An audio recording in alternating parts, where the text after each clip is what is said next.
união civil entre pessoas do mesmo sexo é um assunto que nos remete à história da humanidade. O homossexualismo é um tema desafiador para a ciência, polêmico para as religiões e em constante evolução para os tribunais de justiça. No Da Janela eu convidei o Fábio de Jesus Silva, que é presidente da ONG Arco-Íris e homossexual assumido, né, Fábio? Obrigada por aceitar o convite e vir até aqui falar um pouco sobre esse desafio, na verdade, né, para as minorias de pessoas homossexuais, pessoas que querem ter uma união civil do mesmo sexo e, ao mesmo tempo, que a gente está vendo uma evolução jurídica, mas ao mesmo tempo um retrocesso violento com relação aos homossexuais, que é o caso da homofobia, né? Isso nos preocupa porque violência é violência, não importa contra quem, né, Fábio? Obrigada por aceitar o convite. Eu queria que você falasse um pouquinho para mim de você, né?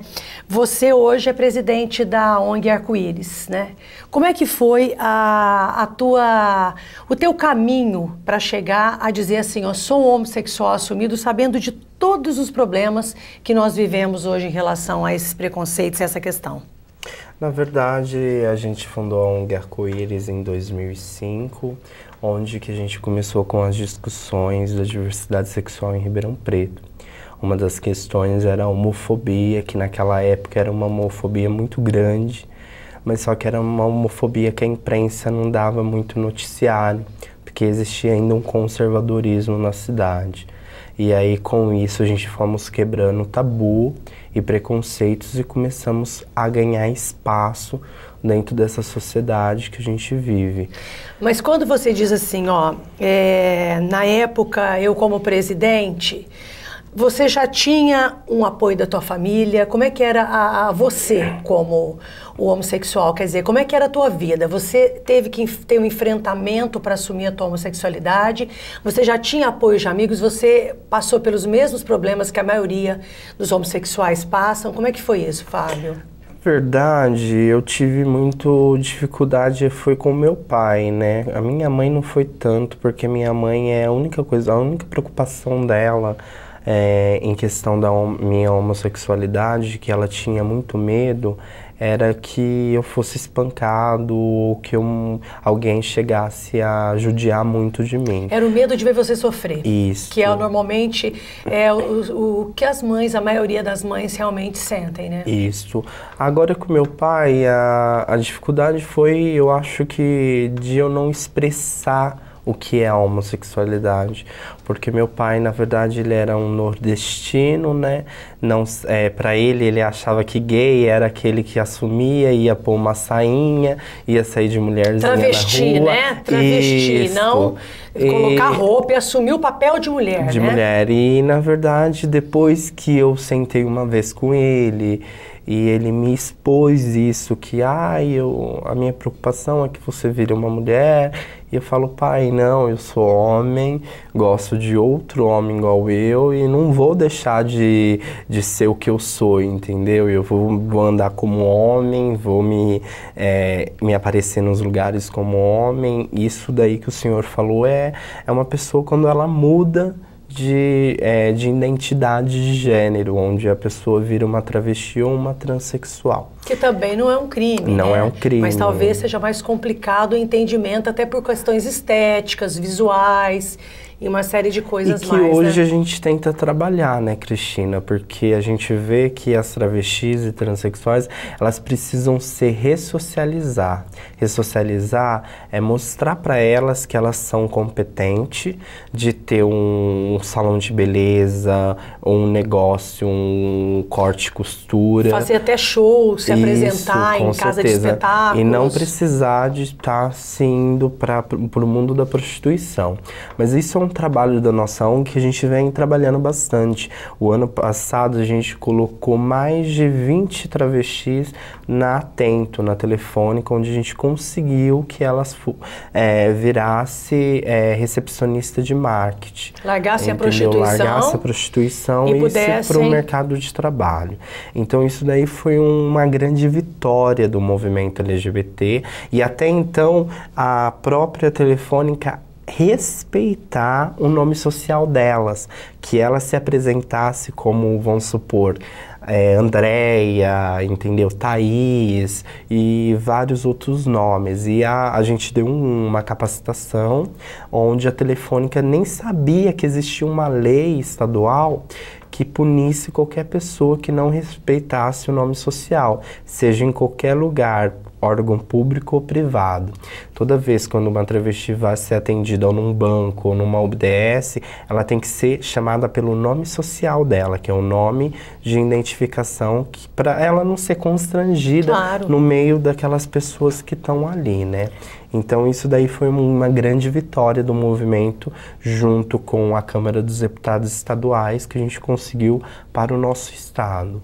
Quer dizer, é uma lei estadual. Uma lei estadual. E então isso é importante, que a gente tenha dado bastante avanços, que a gente está conseguindo bastante coisas com o nosso deputado Jean Willis na Câmara dos Deputados Federais. Um grande defensor, defensor. Aliás, tem grandes artistas, né? Preta Gil, tem um monte de gente aí se empenhando. Engajada para essa causa do movimento. E o importante frisar é que o deputado Jean Willis, ele sofreu muitas ameaças de morte, não sei se você ficou sabendo, através do trabalho que ele vem fazendo da questão do movimento LGBT. Ô Fábio, mas toda resistência, né, a gente sabe disso ao longo da história, por isso até que na hora que eu abri o programa eu coloquei que o assunto nos remete à história da humanidade, né, porque além de estar envolvendo, claro, né, nós, né, seres humanos, né, são assuntos desafiadores ao longo, né, então assim, quando a gente fala de homossexualidade, as pessoas acham que isso é uma coisa atual. Nós sabemos que não. Tem relatos e estudos, né, que mostram no primitivismo, né, a relação homossexual. Então, assim, por que desafiador para a ciência? Porque não se provou o grande debate de ser doença ou não ser doença, isso já até caiu por terra, né? Mas existem ainda algumas frentes que tentam explicar o inexplicado, né? As pessoas nasceram diferentes, né? Com escolhas e opções diferentes, então, normalmente o diferente é difícil de ser explicado, né?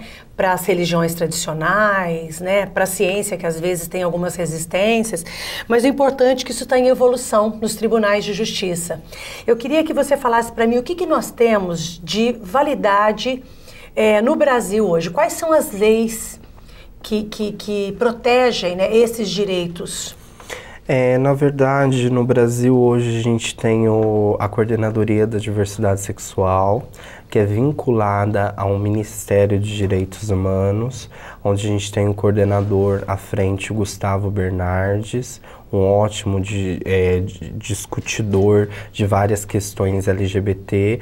Temos o nosso Conselho Nacional de Diversidade Sexual, no qual eu faço parte como conselheiro, representando o estado de São Paulo, não só a região de Ribeirão Preto, mas também representando o estado.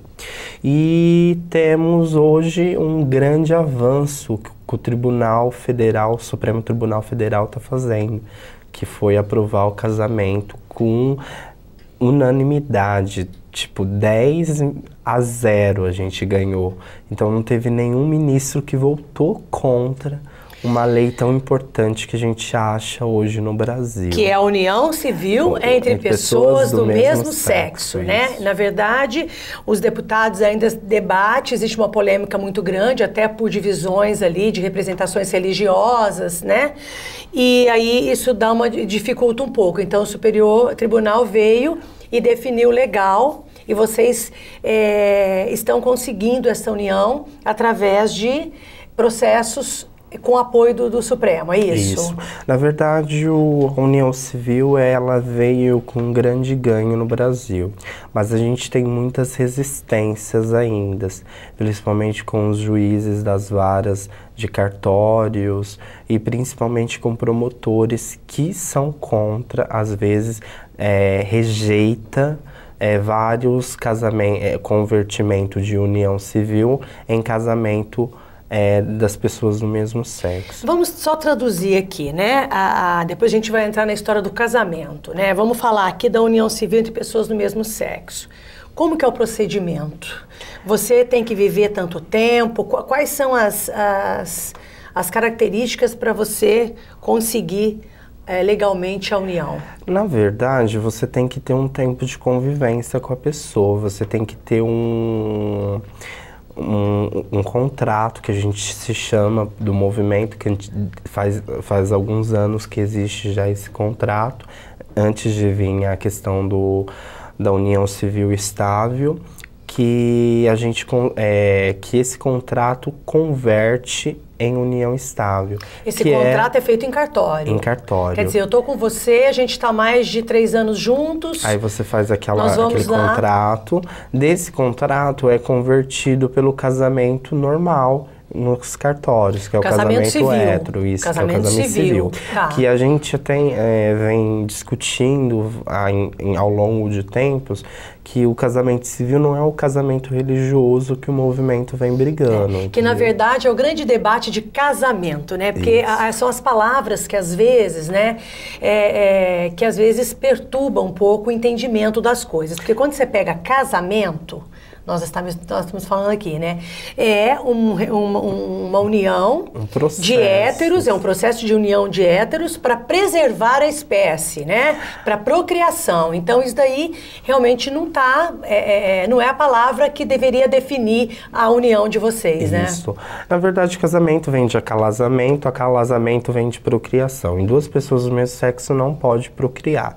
Então, na verdade, a gente defende a união estável, porque até então, o casamento a gente vê como uma forma religiosa e respeitamos e não queremos essa forma religiosa. Não querem mudar o que Não queremos né? mudar o que existe no país hoje, entendeu? O que a gente quer é os nossos direitos civis, os direitos de tipo assim, de eu ter direito de chegar num hospital com o meu companheiro e eu poder assinar o prontuário dele de entrada no hospital de internação, que antigamente eu passei vários constrangimentos por eu falarem que eu não era casado com ele, em questão de pedir até certidão de casamento. Eu fiquei pensando sobre isso, Fábio, porque assim, ó, eu fico imaginando o seguinte, tem alguns termos da palavra casamento, né, que se a gente fosse analisar nos moldes dos casamentos de hoje, eu também estaria fora dessa palavra, porque assim, eu não quis ter filhos, então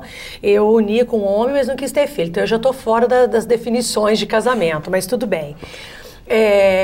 Agora, quando você fala de ir para um sistema de saúde, né, por questões legais, que você trabalha junto, constrói a casa junto, compra o carro, quer dizer, direito de bens materiais e de direitos de saúde. Eu fico me perguntando que se eu entrasse num hospital com meu marido, eu não sou casada, e se eles me pediriam a certidão de casamento. Como é que funciona isso? Daí você veria se tem o preconceito ou não. Porque, quer dizer, são 2 homens ou 2 mulheres, aí você me apresenta. Se não, se eu sou mulher, não importa. Aí basta eu dizer, a minha palavra é suficiente para dizer que eu sou. Será que é assim? Eu estou agora me perguntando, é uma dúvida. Na verdade, eu acho que as pessoas que são casadas heterossexuais, eles não vão pedir, nem tem necessidade. Porque para eles estão vendo que é um casal heterossexual. Mas ainda existe aquele preconceito tradicional de, tipo assim, querer humilhar a gente na frente de outras pessoas, entendeu? Então nós não estamos falando aqui das regras. Não. Ó, porque assim, independente de eu ser mulher e você homem e a gente tá junto, nós podemos mentir que somos casados. Com certeza. Não é? E eu assinar um documento. Então assim, então a regra deveria, todo mundo tem que apresentar a certidão de casamento quando vai entrar no hospital? Na verdade, não todo mundo, né? É como você vem falando. Eu acho que isso é um preconceito de ver 2 homens e, tipo assim, querer constranger e saber que não existia, naquela época, saber que não existia leis para isso e querer humilhar, né, na frente. É a mesma coisa quando eu fui. A minha mãe ficou muito doente, porque minha mãe é falecida, e eu precisava de doar sangue para minha mãe. E eles fazem um questionário antes de você doar sangue. E um dos questionários, eles perguntam se você tem relação com homens. Homossexual. Isso. E eu coloquei que tinha. E eu não pude doar sangue para minha mãe. Entendeu? Porque eu era gay. Mas aí a questão do sangue me parece que tem outras vertentes, né? Por exemplo, quem tem tatuagem, que são pessoas do grupo de risco, tá? Quem tem tatuagem parece que não pode também, tem outras coisas aí. Vamos pensar que a ciência está primando pelo... Tudo bem, eu tô te subjugando, você é um promíscuo, vamos dizer, mas existe uma discussão até então sobre essa questão de mudar essa legislação, porque eu tô querendo questionar isso? Porque o hétero também é grupo de risco. Também. E hoje é o maior grupo de risco do que os LGBTs. Então, essa discussão... Então, não é pelo fator de você ser promíscuo, ter uma relação, é por ser homossexual. A gente vai chamar um intervalo rapidinho, a gente já volta para continuar desse ponto, tá bom? Fechado.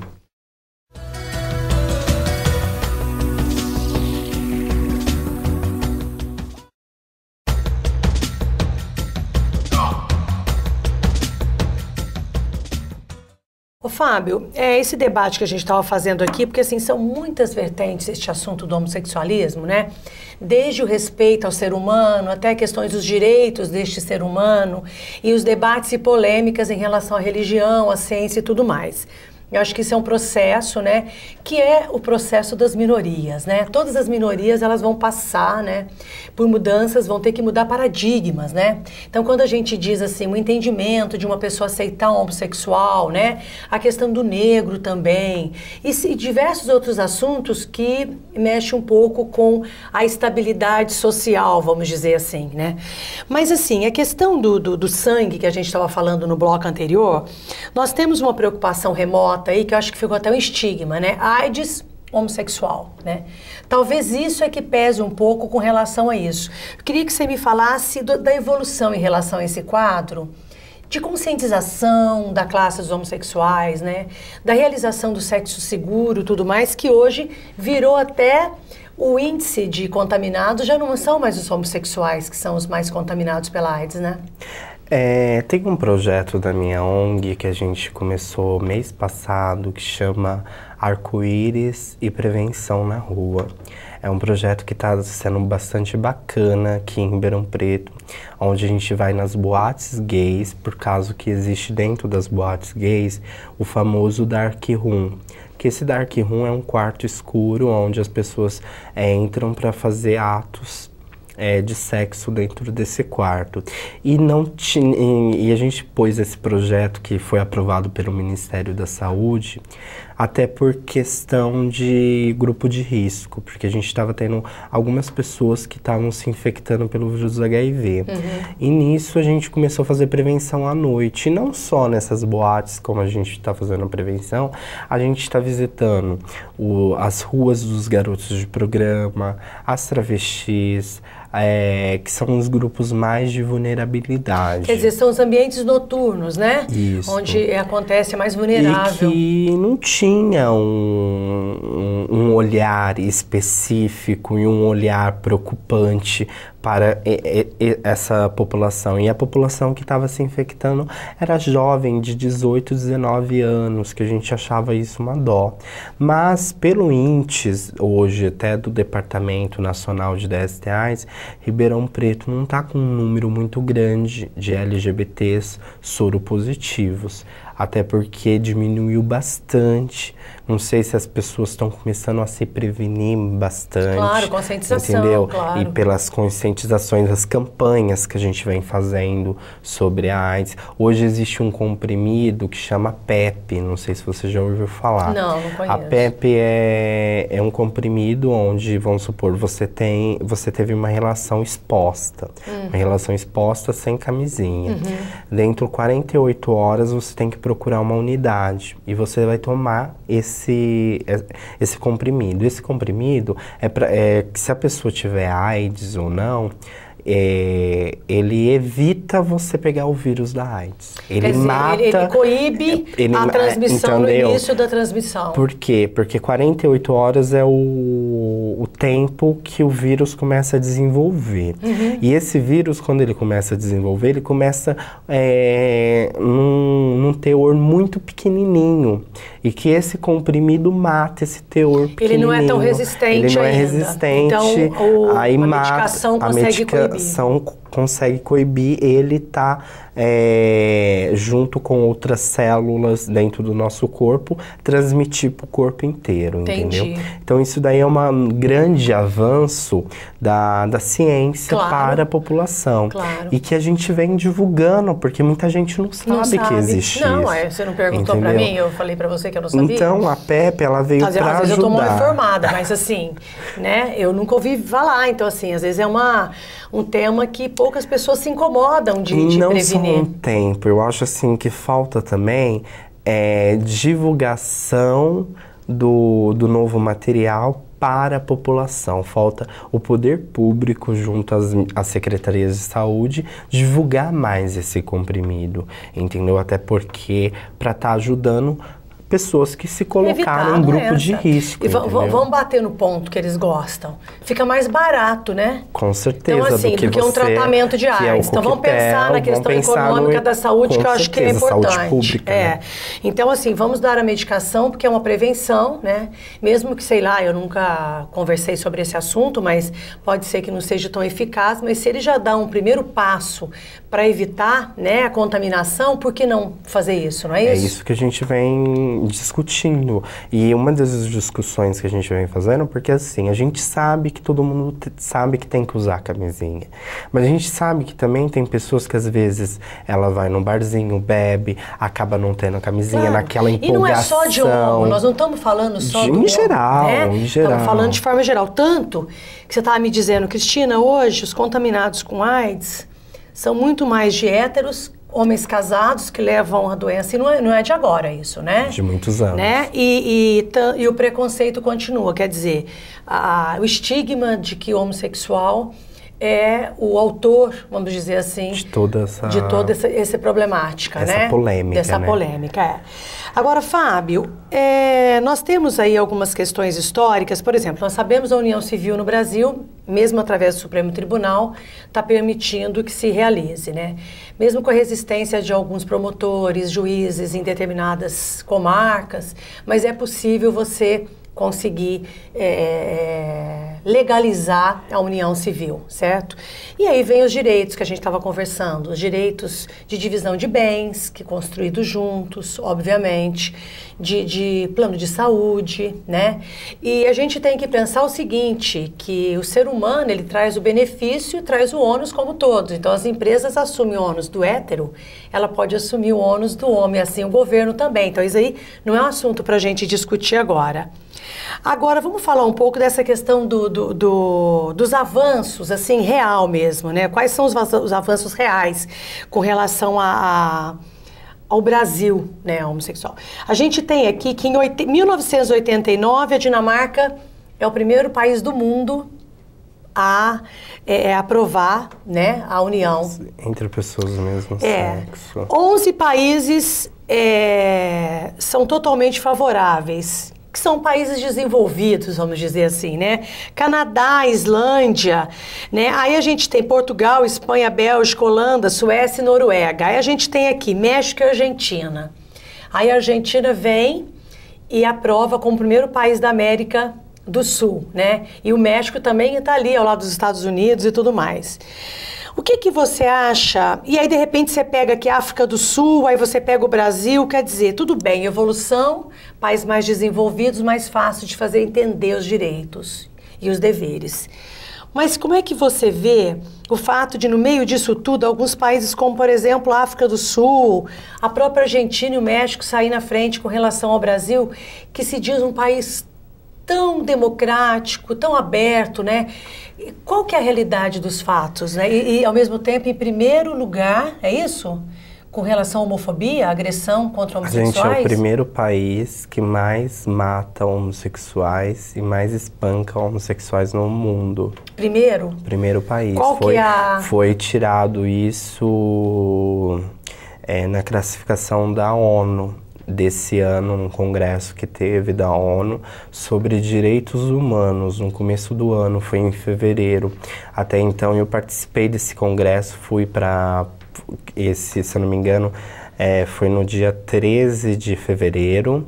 E Tudo aconteceu este ano. isso. São dados atuais. Isso. Aconteceu na Grécia esse congresso da ONU de Direitos Humanos e a pauta principal que foi discutida foi a questão da homofobia, porque a ONU ficou muito preocupada com números que cresceu no país, no nosso país, no Brasil. E uma das pessoas que mais discutiu essa pauta foi o presidente Barack Obama, porque ele é um dos presidentes que mais se preocupa com a questão da homofobia e que fala para a imprensa, ao público, e não tem medo de se esconder que o governo dele defende a questão LGBT. Agora a gente acha que o Brasil ele está muito atrasado.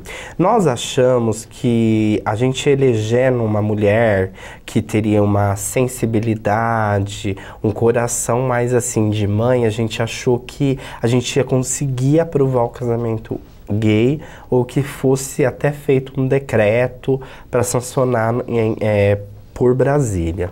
A gente viu que existe ainda um conservadorismo do governo.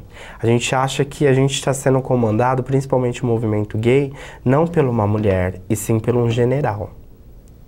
Essa a visão do movimento hoje. Até porque quem comanda o país não é só a Dilma, né? Nós sabemos das forças políticas ao redor, que todo mundo está careca de saber que existe aí uma divisão de poderes e a determinação não depende só dela também. Você tira também pelo kit contra a homofobia nas escolas, que ela vetou o kit. E na entrevista que ela deu para a imprensa, o movimento ficou horrorizado por ela ser de um partido de esquerda. Aí é uma decisão dela, aí você tem razão. Por ela ser de um partido que tem uma história, uma trajetória de movimentos sociais e que defende a bandeira LGBT. Até porque o primeiro projeto de lei da Marta, que é do partido. E aí você tira por tudo isso e você fala assim, a presidenta da República falar, eu não vou divulgar e fazer propaganda de opção sexual. Quem opta por ser gay? Quem opta por ser lésbica, travesti, transexual, bissexual? Ninguém opta, a gente nasce, é uma coisa de natureza, entendeu? Então, na hora que ela falou opção na imprensa, o movimento se manifestou. Peraí, presidente, você não tem uma assessoria que possa te orientar o que você tem que falar na imprensa? Não é opção, é orientação sexual. A gente não opta por ser gay, a gente não opta por ser nada. A gente nasceu assim. Então, foi quando a gente fez essa discussão, levamos para o Congresso, para a segunda Conferência Nacional LGBT, onde ela foi vaiada por todo o movimento por fazer isso. E o kit contra a homofobia que ela vetou era um kit que não era aquele kit que os evangélicos divulgaram na imprensa, que tinha beijos, etc. Aquele kit é do Ministério da Saúde, onde a gente faz prevenção com o público LGBT. Quer dizer, os evangélicos, de informação. E os evangélicos, para querer derrubar o kit, pôs um material do Ministério da Saúde. E aí a imprensa perguntou para a presidente e falou assim, mas você viu o kit? Eu vi o que vocês mostraram. Aí, se ela é uma presidente de um país, o que ela devia ter feito antes de se manifestar? Ligado para o ministro, ligado para as pessoas, se informar, mas chamar... Fabinho, eu acho que não é nem falta de informação. Nós sabemos que a Dilma foi eleita nos últimos momentos aí por uma união com a bancada evangélica. As pessoas fazem acordos políticos e elas têm que pagar de alguma maneira, né? Então, os conchavos que acontecem nos governos, só eles sabem. Então, se ela teve o apoio da bancada evangélica para eleger, para ganhar, ela tem que pagar de alguma maneira. Talvez esse tenha sido o preço, ela não sabia, vai saber, né? É engraçado que é o que a gente mais se manifestou na internet foi, não troca o kit anti-homofobia para a cabeça do Palocci, porque até então o pessoal da bancada evangélica fizeram, naquela época ele estava com algumas coisas que o pessoal queria derrubar ele do Ministério da Casa Civil. Pra sair? E aí usaram o kit contra a homofobia para tipo assim, ou você derruba o kit ou a gente vai chamar o Palocci para a comissão de inquéritos que ele vai ter que se explicar. E aí foi onde que a gente perdeu todo o apoio dela na questão do kit. Que a gente queria fazer essa campanha por quê? Por causa das travestis, que sofrem preconceito por não usar o banheiro feminino. Levar informação. Levar informação para os professores. Nós vivemos uma realidade e nós temos que informar, não é induzir. Aí, a avaliação se o material tecnicamente está bom ou não, compete ao Ministério saber. Se eles não tiveram competência para isso, aí é outra história, a gente tem que discutir outra coisa. Com certeza. O material é necessário, a informação é necessária, e não só com relação aos homossexuais, mas com relação a todas as minorias e a todas as condições de vida. O que é real tem que ser informado. Com certeza. Ô Fábio, nós teríamos aqui muitas outras coisas para a gente falar, inclusive de ações locais, que o trabalho de vocês aqui, mas eu acho que talvez a gente tenha trazido aí informações mais de plano geral, até para a gente entender que todos os movimentos, eles estão linkados, né? Não é uma preocupação de uma minoria em detrimento a uma sociedade, né? A sociedade é formada pelas minorias, né? Isso. Então eu acho que a gente tem que repensar os nossos atos, né? De preconceito, mesmo preconceito velado, porque às vezes eu tô aqui, acho você muito bacana, muito legal, na hora que eu tenho que tomar uma decisão, eu falo, não, aquilo lá não me interessa, né? Com certeza. Então, que as pessoas comecem a avaliar que essas mudanças de paradigma são necessárias e nós vamos ter que evoluir de alguma maneira, respeitando os direitos e os deveres de todos, né? E respeitando as diferenças, eu uso sempre uma frase em todos os meus discursos, quando eu vou dar palestra, quando eu vou falar de algum assunto ligado à diversidade sexual. Amar não é pecado, amar é divino. Diga não à homofobia, diga sim à vida.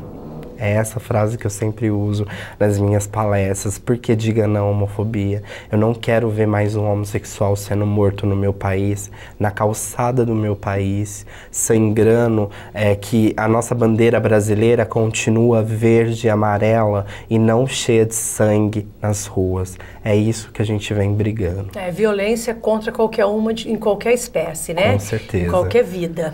Tá certo. Obrigada, Fábio. Obrigado a você. Espero que você tenha avanços aí. Muito obrigado.